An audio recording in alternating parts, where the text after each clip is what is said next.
ಮುಂದಿನ ಪ್ರಧಾನಿ ಯಾರಾಗಬೇಕು ಸರ್? ನಮಗೆ ಮೋದಿ ಆಗ್ಬೇಕು ಸರ್. ಯಾಕೆ ಸರ್ ಮೋದಿ? ಮೋದಿ ಒಳ್ಳೆ ಇಂಟರ್ನ್ಯಾಷನಲ್ ಫಿಗರ್ ಅವರು. ಓಕೆ ಅವರು ರಾಷ್ಟ್ರೀಯ ಮಟ್ಟದಲ್ಲಿ ಒಳ್ಳೆ ಹೆಸರು ಮಾಡಿದ್ದಾರೆ. ಓಕೆ ಅವರೇ ಆಗಬೇಕು ಅಂತ ಆಸೆ. ಸರ್, ಕಾಂಗ್ರೆಸ್ ಅವರು 5 ಸ್ಕೀಮ್ಗಳನ್ನು ಕೊಟ್ಟಿದ್ದಾರೆ. ಅದು ಜನಗಳಿಗೆ ಹೆಲ್ಪ್ ಆಗ್ತಿದೆ ಅಂತ ಅನಿಸ್ತಿದೆ ಸರ್? ಹೆಲ್ಪ್ ಆಗ್ತಾ ಇದೆ ಸರ್. ಓಕೆ ಬಟ್ ಅದೆಲ್ಲ ಓಟಿನ ಗಿಮಿಕ್. ಓಟ್ಗೋಸ್ಕರ ಅವ್ರು ಮಾಡ್ತಾ ಇದ್ದಾರೆ ಅಷ್ಟೇ. ರಾಜ್ಯದ ಅಭಿವೃದ್ಧಿ ಏನು ಮಾಡ್ತಾ ಇಲ್ಲ ಕಾಂಗ್ರೆಸ್ನವರು. ಫ್ರೀ ಬಸ್ಸಿಂದ ನಮಗೆ ಬಿಸ್ನೆಸ್ ಫುಲ್ ಕಡಿಮೆ ಆಗಿದೆ ಸರ್. Okay okay. ಅಲ್ಲ, ಇವಾಗ ಕಾಂಗ್ರೆಸ್ ಅವ್ರು ಏನು ಹೇಳ್ತಿದ್ರು ಅಂದರೆ ನಾವು ಭಾಗ್ಯಗಳನ್ನು ಕೊಟ್ಟಿದ್ದೀವಿ, ಎಲ್ಲ ನಮಗೆ ಓಟ್ ಹಾಕ್ತಾರೆ ಅಂತ ಇದ್ದಾರೆ. ಏನು ಹೇಳ್ತೀರಾ ನೀವು?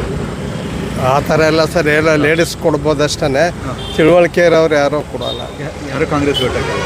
ಮತ್ತು ಸೆಂಟ್ರಲ್ ಗೌರ್ಮೆಂಟಲ್ಲಿ ಏನಾದರೂ ಕಾಂಗ್ರೆಸ್ ಅಧಿಕಾರಕ್ಕೆ ಬಂದರೆ ವರ್ಷಕ್ಕೆ 1 ಲಕ್ಷ ರೂಪಾಯಿ ಮಹಿಳೆಯರಿಗೆ ಕೊಡ್ತೀನಿ ಅಂತ ಒಂದು ಹೊಸ ಭರವಸೆಯನ್ನು ಕೊಟ್ಟಿದ್ದಾರೆ. ಈಗ ಒಂದು 2,000 ಸಾವಿರ ಕೊಟ್ಟೆ, 5 ಸ್ಕೀಮ್ಗಳನ್ನು ಕೊಟ್ಟೆ. ಕರ್ನಾಟಕ ಇತ್ತೀಚೆಗೆ ತಾನೇ ಕೇವಲ 11 ವರ್ಷದಲ್ಲಿ 1,30,30,000